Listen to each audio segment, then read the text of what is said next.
Welcome to Read It Kids. Thanks for joining me for our book today, Penelope Rex and the Problem with Pets by Ryan T. Higgins. Lots of parents give their kids dogs or cats or guinea pigs or goldfish. Penelope Rex's parents gave her Mittens. Penelope was surprised. She didn't even know she wanted a pet.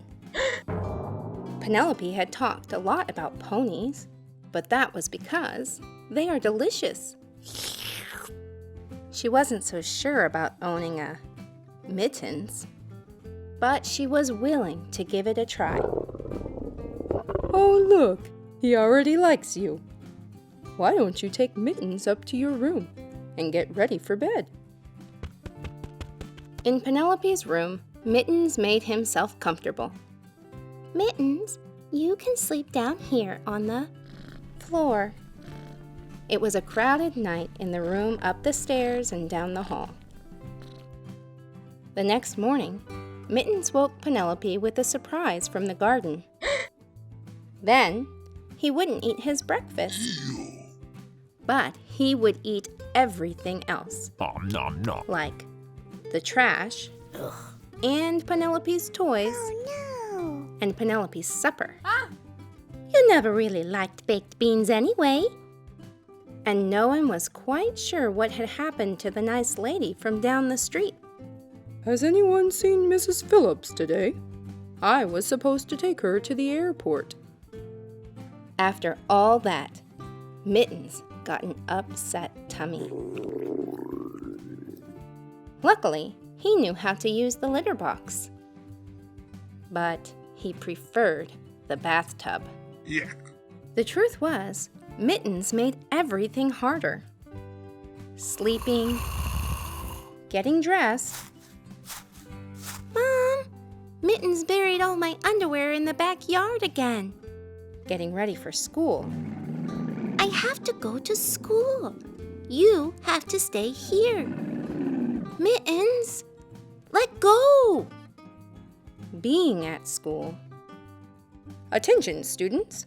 Recess will be inside today due to a saber-toothed cat on the playground. And even coming home from school. I'm home. Oof. In fact, coming home from anywhere was harder. After days of mess and mayhem, Penelope was at the end of her rope. Mittens, no! Mittens, no! No, Mittens! Rip! Bad, Mittens, bad!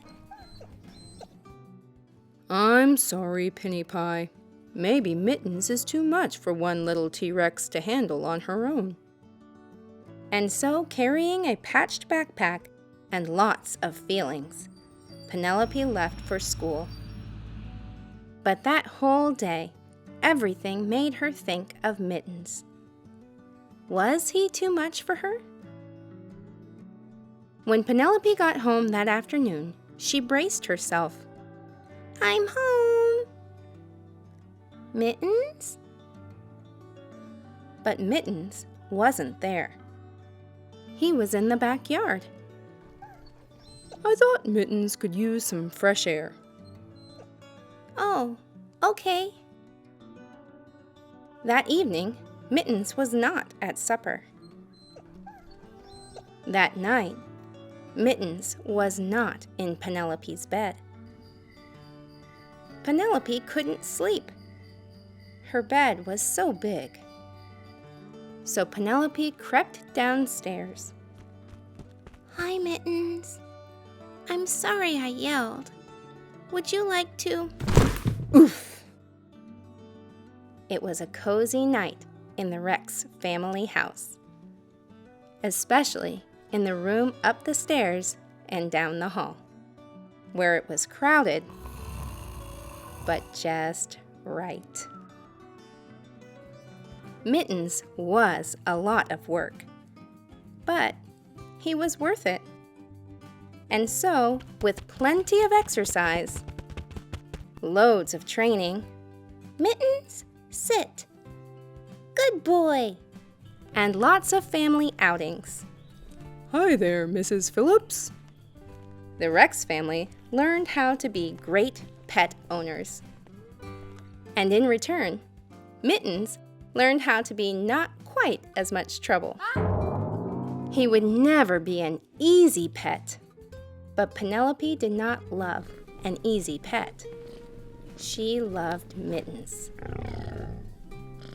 I'm glad you're you, Mittens, and not a pony. Ponies. A lot of times in life, the things that take the most work have the greatest reward.